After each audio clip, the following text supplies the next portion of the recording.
Declaration of Desai M. An exhibit in support of the Flores Agreement. I, Desai M., last name redacted, declare under penalty of perjury that the following is true and correct to the best of my knowledge and recollection. My date of birth is December 3rd, 1979. My daughter's name is Kaylin M. She is 16 years old and she was born on December 19th, 2001. My daughter and I are from Honduras. I left my country because my life had been threatened and I had been held up at gunpoint 3 times. We presented ourselves at the border about 8 days ago, June 21st, 2018. We were taken to the Customs and Border Patrol facility in McAllen, Texas, which we call the Icebox.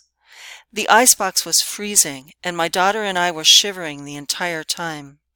We were so cold that my daughter was miserable. We were given food, but the food was frozen and not fit for consumption.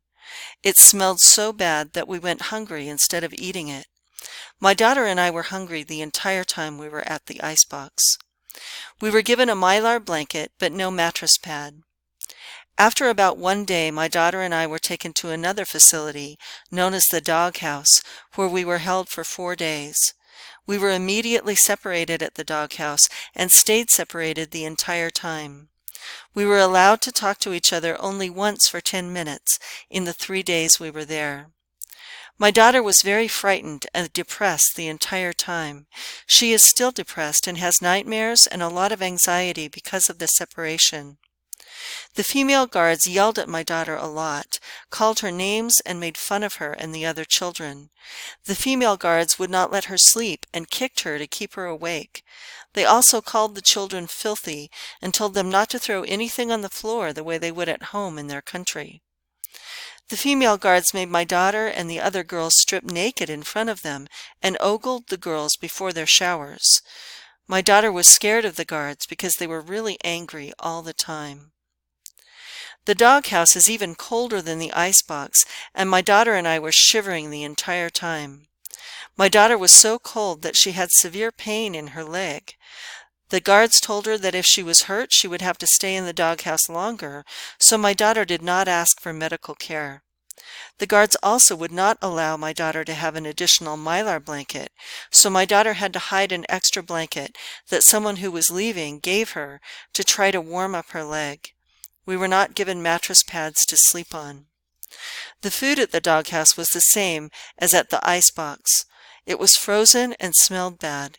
We did not eat it, and we went hungry the entire time we were there. We did not have any toothpaste or a toothbrush the entire time we were at the doghouse. The bathrooms at the doghouse were dirty and disgusting. We were told to continue to use them and not to make the bathrooms dirtier, even though the toilets were already overflowing. We were muddy and wet when we were apprehended, but we were not allowed to shower or change for 5 days. We were housed in dog cages, and my daughter was constantly moved without telling me. This made me fearful for her safety and further traumatized my daughter.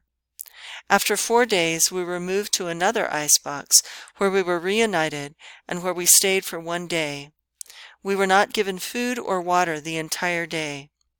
My daughter acted very different when we were reunited. She was depressed and did not talk much. After 1 day, we were moved to another doghouse that was different than the first one. We stayed at this doghouse for 1 day and night. We were separated again immediately when we arrived at the second doghouse. The second doghouse had the same gross food as the first, frozen sandwiches that smelled bad.